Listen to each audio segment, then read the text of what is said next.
नमस्कार दोस्तों, मैं महिपाल सिंह लामरोर, सहायक आचार्य राजकीय विधि महाविद्यालय भीलवाड़ा। आपका आज के इसी व्याख्यान में हार्दिक स्वागत और अभिनंदन करता हूं। विद्यार्थियों, हमारी आज की चर्चा का विषय संपत्ति अंतरण अधिनियम 1882 रहेगा और इसमें हम धारा 53 या सेक्शन 53 कपटपूर्ण अंतरण या फ्रॉडुलेंट ट्रांसफ़र के बारे में चर्चा करेंगे। धारा 53 या कपटपूर्ण अंतरण क्या है, आइए देखते हैं। स्थावर संपत्ति का स्वामी अपने ऋण को ऋणदाता को नहीं चुकाने या देरी करवाने हेतु अंतरण करता है, तो ऐसा अंतरण ऋणदाता के विकल्प पर शून्य होगा। अर्थात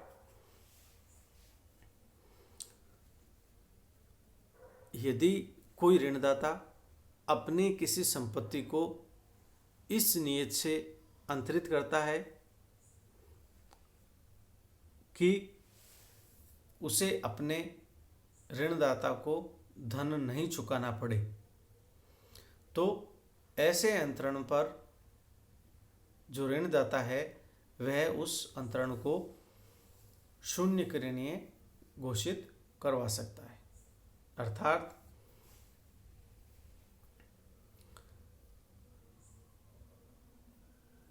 ए बी से कुछ धन उधार लेता है एक संपत्ति के बदले या संपत्ति के एवज में, और ए सी के साथ एक ऐसी संधि करता है या दोनों मिलकर वो जो संपत्ति है जिस पर बी ने ए को ऋण दिया था सी को अंतरित कर देता है, और सी ए की सहायता से ये अंतरण करता है। और इस अंतरण का उद्देश्य ये है कि ए को वह रकम या वह ऋण जो बी से लिया गया है न चुकाना पड़े। तो ऐसी स्थिति में बी ऐसे अंतरण को जो ए ने सी को किया है शून्य करणीय घोषित करवा सकता है। अब आगे देखें। धारा 53 में कपटपूर्ण अंतरण के आवश्यक तत्वों के बारे में चर्चा की गई है, जिनका हम बिंदुवार अध्ययन करेंगे। पहला बिंदु है धारा 53 के भाग 1 के अंतरण के आवश्यक तत्व। अर्थात जो सेक्शन 53 है इसमें दो भाग हैं या दो पार्ट हैं, और ये दोनों ही फ्रॉडुलेंट ट्रांसफ़र के बारे में बताते हैं। तो पहला भाग क्या है? पहला भाग ये है अचल संपत्ति का अंतरण या ट्रांसफ़र ऑफ इमूवेबल प्रॉपर्टी।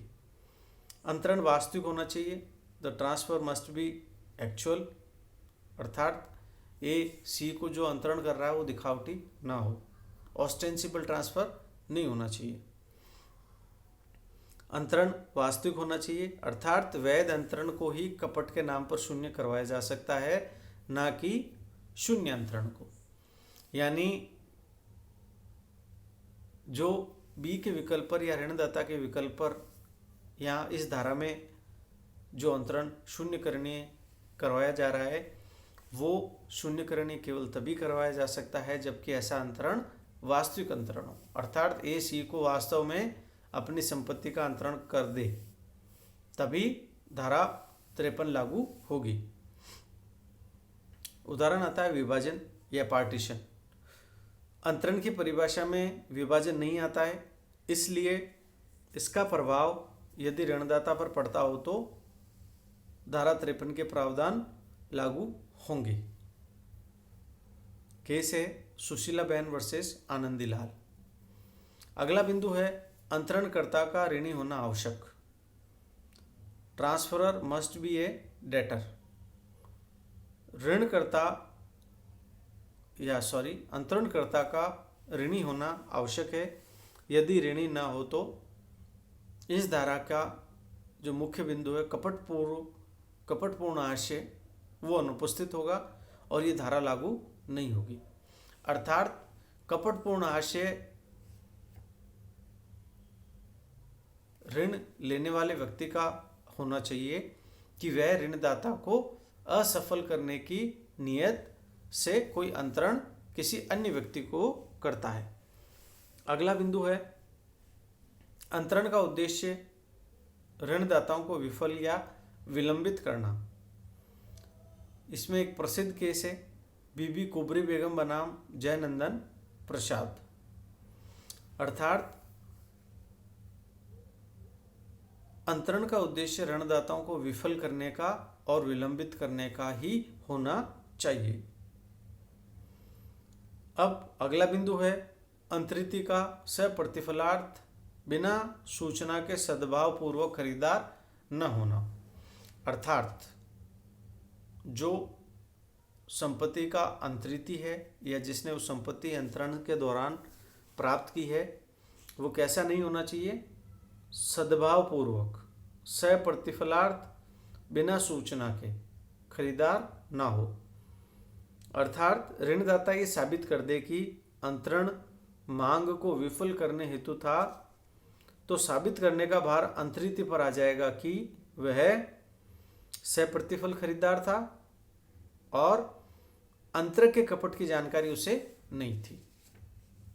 अर्थात ये प्रिजम्पशन का मामला बन जाता है। और अगला बिंदु है संपत्ति का अंतरण ऋणदाता के अलावा किसी अन्य व्यक्ति को किया जाए।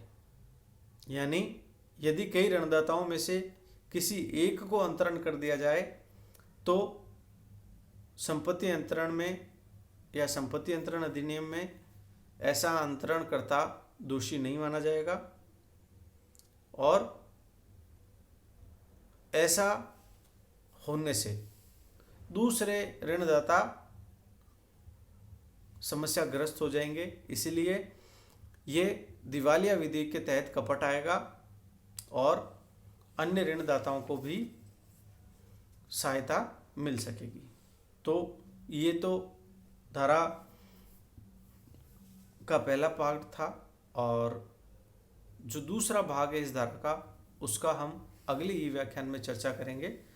तो आज हमारी इस चर्चा को यहीं विराम देते हैं। धन्यवाद।